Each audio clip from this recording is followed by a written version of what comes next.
stakabadhi ambazo watazitumia katika kusoma taarifa hii, na moja kwa moja tukupeleka katika maeneo ya Karen ili hotuba hii iweze kusomwa na wenyekiti hawa wenza na mwana Oburu Ginga pamoja na Profesa Kithure Kindiki na Ibrais. Tusikilize moja kwa moja.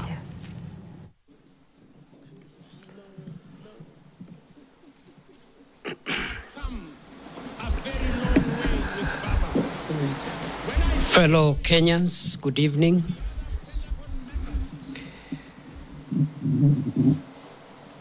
Today, the state funeral service for our departed leader, former Prime Minister Raila Odinga, took place at the Nyayo National Stadium, Nairobi, between 9:30 a.m. and 12:30 p.m. The service was attended by thousands of mourning Kenyans.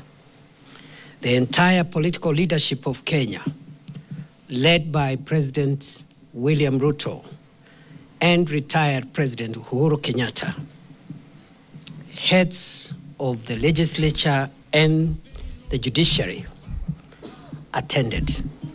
The two speakers of parliament, as well as the Chief Justice, were present.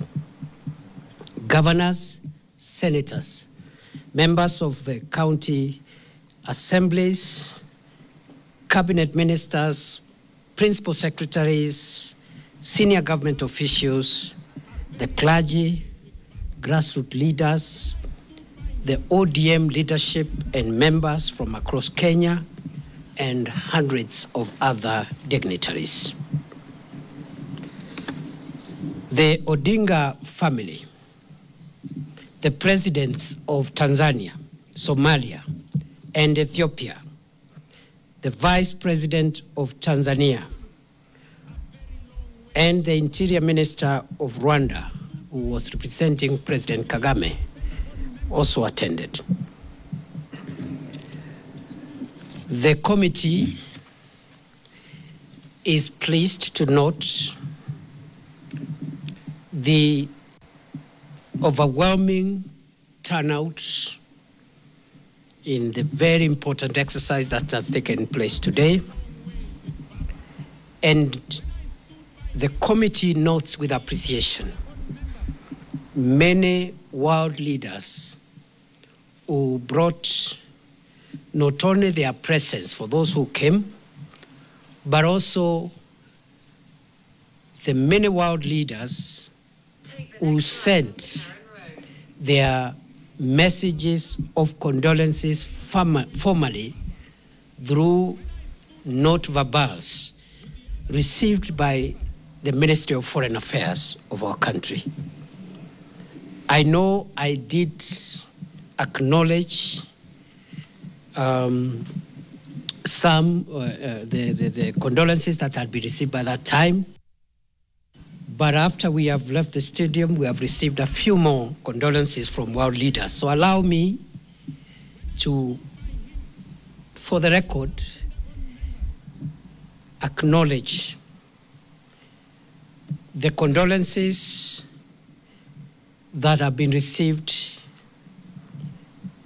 from Her Excellency Samia Suluhu Hassan, President of Tanzania, who besides that sent a high-level delegation, which included Vice President Dr. Philip Mpango, retired President Jakaya Kikwete, and the Minister of Foreign Affairs of Tanzania.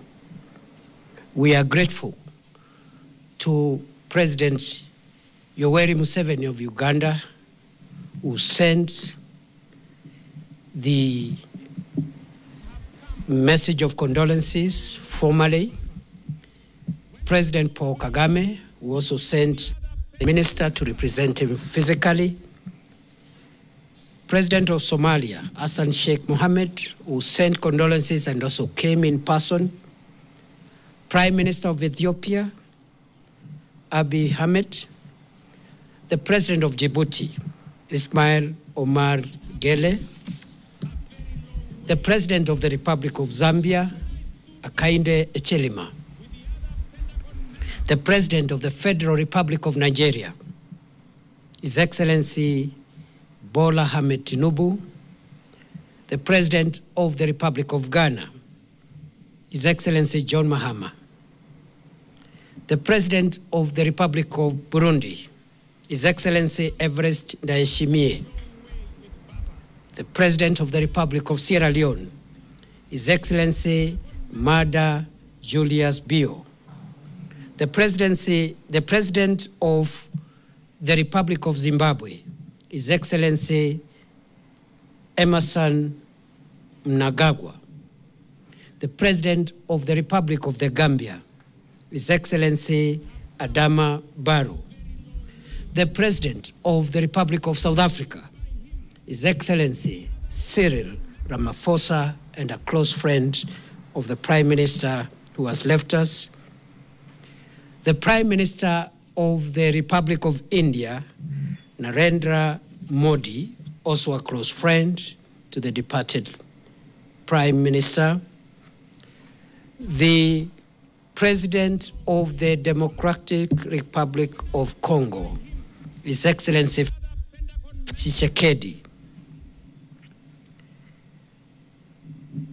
His Royal Highness Salman bin Abdulaziz Al Saud, the King of the Kingdom of Saudi Arabia, the Crown Prince of Saudi Arabia, His Royal Highness Mohammed bin Salman Al Saud,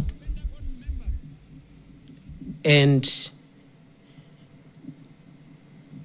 we also have received condolences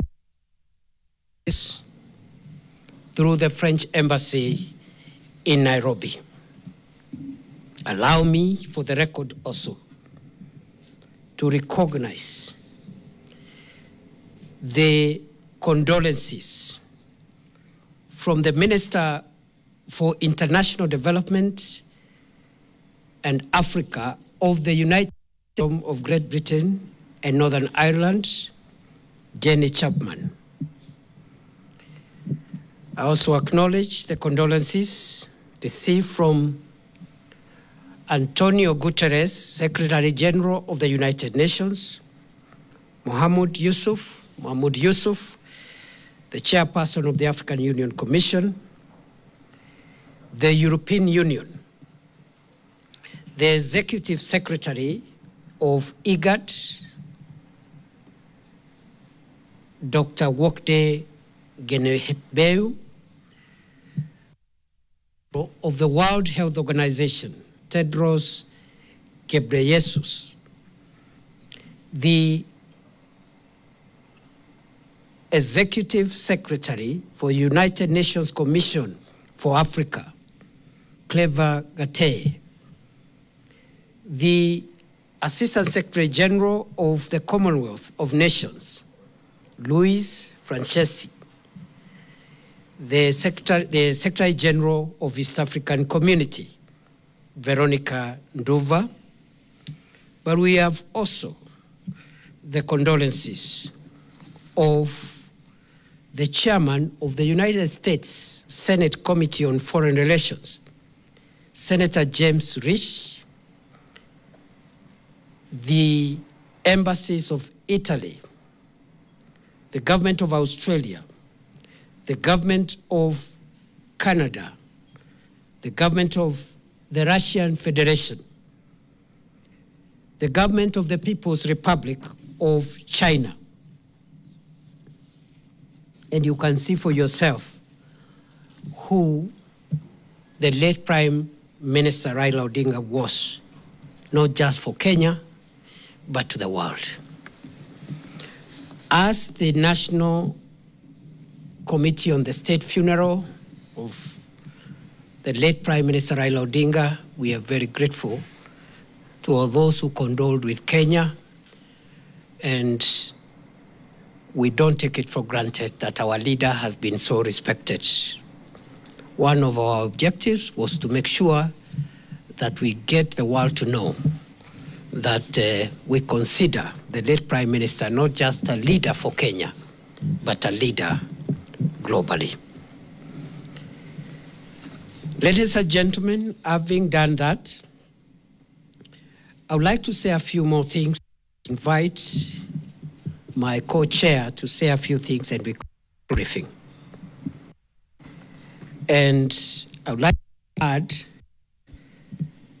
that before the funeral service, another important event took place, and again we are grateful that we were able to have the mortal remains of the late Prime Minister Raila Odinga lie in state at Parliament buildings. It was our intention yesterday. It wasn't possible. It was possible this morning, and we are very grateful to Parliament for facilitating that important state's rights. And in Parliament, the legislators were able to give their respects to our fallen leader, and also all the three arms of government were represented. The executive, led by President William Ruto, the two speakers of Parliament, and the Chief Justice Martha Koome, who also graced the occasion and also graced the event in Nyayo Stadium. I also must appreciate there are many other leaders whom I cannot mention at Nyayo Stadium, and I did note the other time at the stadium that former Vice President Kalonzo Musyoka, among others, were also present. And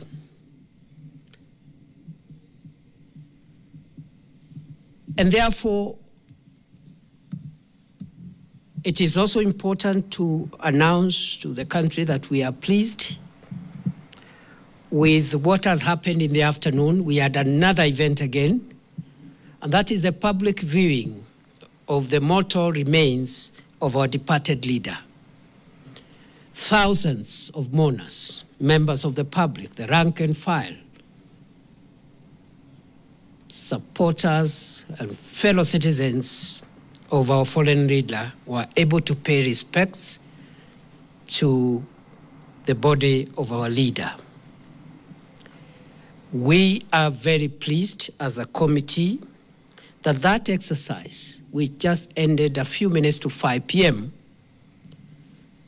has continued and ended peacefully, solemnly, and in utmost dignity, notwithstanding that there were thousands of people who patiently queued, waited, performed their respects, and left the stadium. We don't take it for granted. The National State Funeral Committee, therefore, announces that the second day of mourning has been a success and pleads with mourners to continue with the same spirit as the nation enters into the 3 days of mourning tomorrow. Allow me I've just remembered I should have also appreciated the presence of the Vice President of South Sudan at the stadium, Excellency Rebecca Garang. I think I'd mentioned during the event in the day. So we are happy the second day has come to an end. We are praying and pleading that tomorrow, the third day, will even be better. We will dignify our leader. We will respect our leader. We will mourn in dignity. It is heavy, but we must do everything to protect the image of our fallen leader and the image of Kenya, because Raila Odinga was a global leader. Therefore, tomorrow, Saturday, 18th of October 2025, the mortal remains of the former Prime Minister Raila Odinga will be airlifted to Mamboleo Grounds in Kisumu. by the Kenya Defense Forces, arriving at 8 a.m. or thereabouts. Members of the public are requested to be settled by 7 a.m. to dignify the arrival of the remains of our leader. There will be public viewing of the mortal remains of the late Prime Minister Raila Odinga at Mamboleo Grounds for most of the day until we are satisfied that everyone has had a chance to respect the remains of our leader. Thereafter, the body will be taken to Bondo for an overnight stay before burial on Sunday. The program for Sunday will be given tomorrow, and I want to announce that the committee will provide information about the events on Sunday tomorrow at 7 p.m., but we will do that through a dispatch to media houses, because now we must relocate to Kisumu and Siaya to make sure that the remaining 2 days proceed as we expect them to proceed.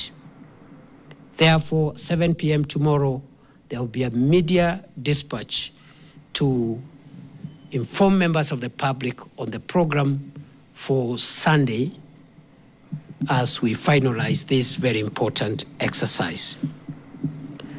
We will not be taking any questions today. We have so many things we need to work on immediately after this. We are working throughout the night and then also making our way so that by morning we are able to take charge of the process on the other side. I will only allow the co-chairperson of this committee on behalf of the rest of us to maybe add one or two things, especially from the family perspectives, including what he might consider to be necessary for the public to know. It is now my pleasure to invite my elder brother, my co-chairman of this committee, Senator Dr. Oburu Oginga, whom I am very pleased to work with. And because after he speaks, I will not speak again, I want to thank all my colleagues that you see behind me here, who may not be speaking, but they are doing a great job. They have sacrificed their time. They are the ones responsible for some of the gains that you see we are making. All of them are appreciated individually. We have very senior leaders from the ODM party. We have members of the cabinet. We have family members. And I am very proud to be working with each one of these team members who have made my work